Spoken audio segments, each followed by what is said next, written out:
Welcome back to the Island Nerds. Sorry if my voice sounds a little weird. I'm actually sick right now. Um, Holy crap. We got a huge update from Spider-Man 3. And by huge update, I mean I have the script. I wanted it and now I have it. So yeah, if you don't want Spider-Man 3 to be spoiled, then click away from this video because I'm about to read you the script. It's right here in front of me on the screen. So yeah, let me just tell you a story. So, I watched the Den of Nerds live stream this morning, and apparently somebody got a hold of the plot of the movie and leaked it. So he did a whole live stream about it. It was awesome. It was really cool to see all of it. And I hit up Disney Dave, and I was like, look, I told you I don't want to know anything about Spider-Man 3, but please, I gotta know if this is true. If you have a second, can you just call me? And, I just want to tell you what he said and see if it's true. And he goes, hold up, and he hangs up the phone, and I get an email from him, and it's a PDF, and it's the fucking script of the movie. Disney Dave sent me the entire goddamn script. What a madman.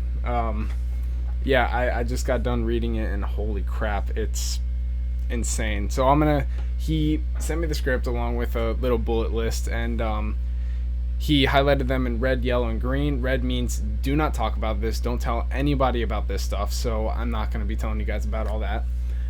Yellow means, talk about it, but be careful with what you say because it can tie into some of these red things.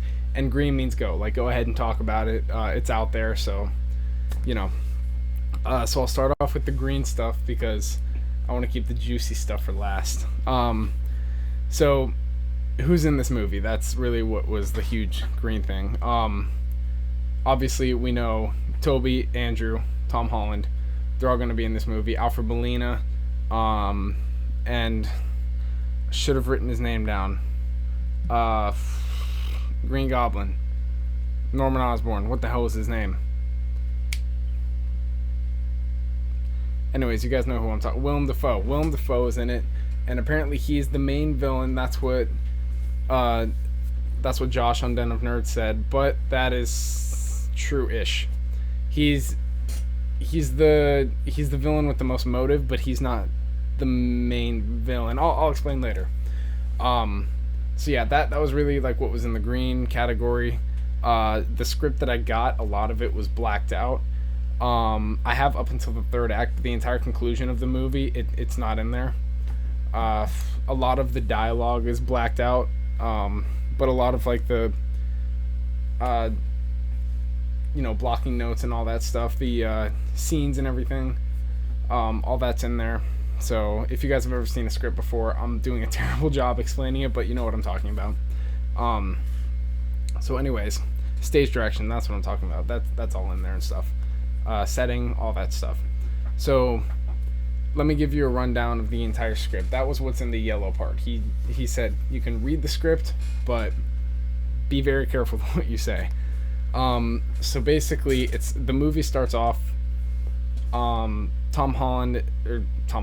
Peter Parker is basically facing a lot of criticism. A lot of people are against him. He's being questioned about everything.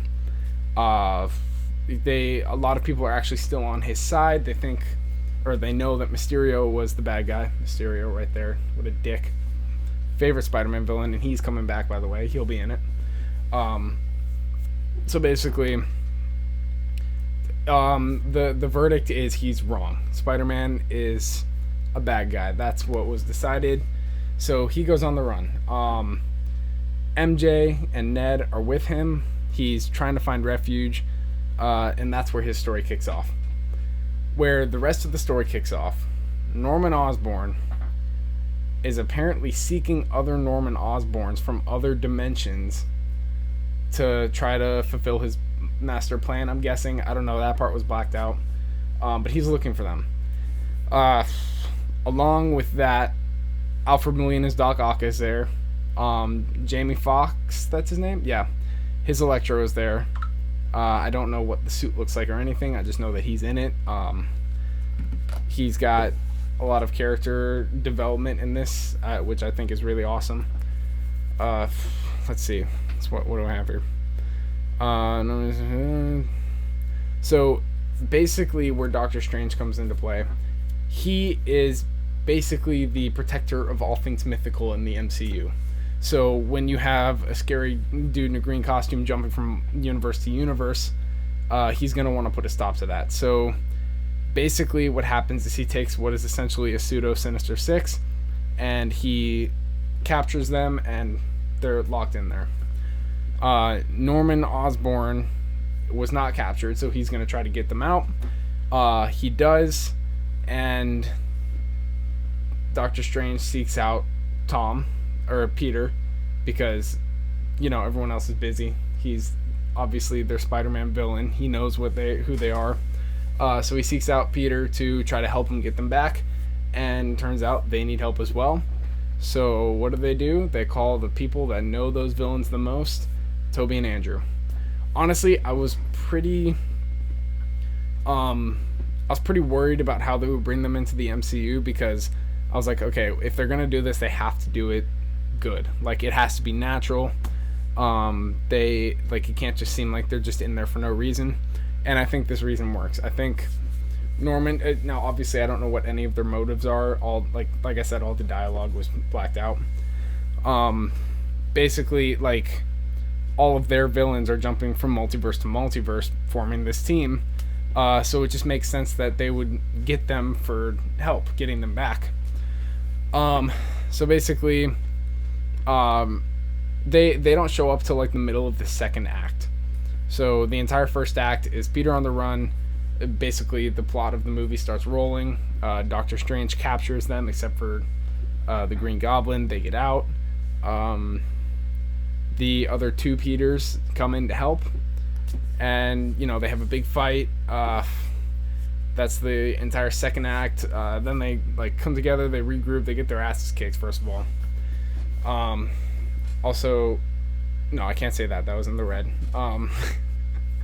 There's a lot that I'm skipping over. That's why I'm kind of not fluid with how I'm telling this, because there's a lot that I can't say, and I'm trying to dodgeball around that. So yeah, the last act happens on. Now I'm told that it is a practical set, but this could be changed with CG if needed. But the third act of the movie is a huge fucking fight scene with a number of spider people. I'm not going to say what number that is, but a number of spider people fighting what is essentially 3 different Sinister Sixes from 3 different universes, which is going to be absolute madness, and it's going to be crazy. So that happens on the Statue of Liberty, which is actually now Captain America. They changed the Statue of Liberty to Captain America, and that's where the third act of the movie happens. They are able to capture the rest of the interdimensional beings, send them back to their dimension.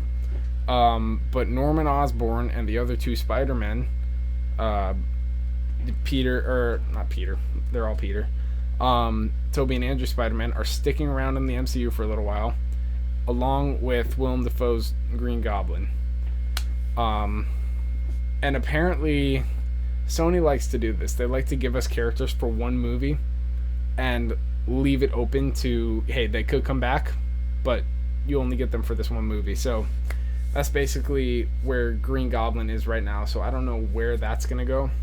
I do know Toby, the reason we haven't gotten a trailer or anything is because it basically, the same thing that happened with Civil War happened here.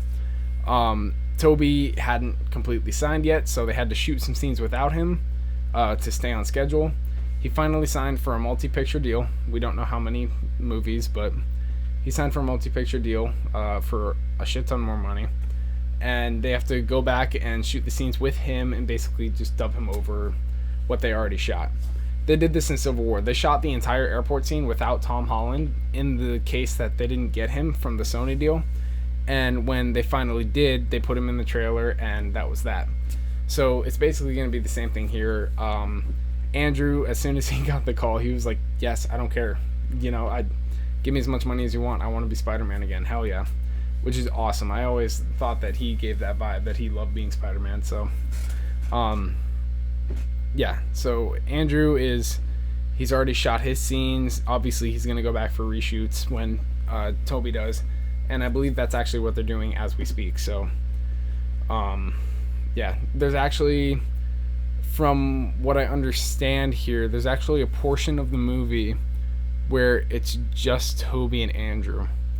So I think what's going on here is Toby and Andrew Spider-Man know that Norman is jumping from universe to universe, doing whatever it is he's doing, and they have been doing the same thing trying to catch him. And along Star Pass, they run into Doctor Strange and Peter, and that's how they get together.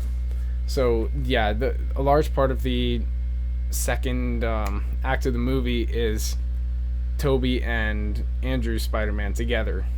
So that'll be really cool to see. Yeah, and other than that, like I said, there's a lot that I can't say. The red section of the bulletins the red section is a lot bigger than the yellow and the green section. But yeah, that's basically the plot of the movie. Man, this is gonna be insane. So yeah, moving on from that. I don't know. I don't know how to top that. That's absolutely insane. If you guys had any thoughts or questions or anything, leave a comment down below. Don't ask me who Disney Dave is. None of your business. He's my friend. Anywho, so yeah, after he sent me that, he said, "Oh, by the way, we talked about your boy the other day." And I was like, "What do you mean?" He was like, "Tar Vizsla," and I was like, "Oh, dude, no way." I've been asking him about freaking Tar Vizsla forever. I was like, dude, any updates on anything going on with Tar Vizsla? They have talked about it. There's no script in the works. There's nothing in the works. They just talked about it. Basically, just a round table, and they were like, hey, what about this character?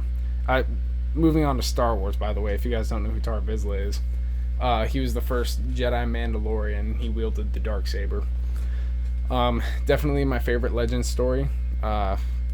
I gotta go back and reread that because it's an awesome story. But yeah, anyways, they talked about it, and I said, will it be rated R? And he said that was thrown out there 1 or 2 times. So I'm just gonna leave that there. So yeah, anyways, Spider-Man 3, it's looking to be really good.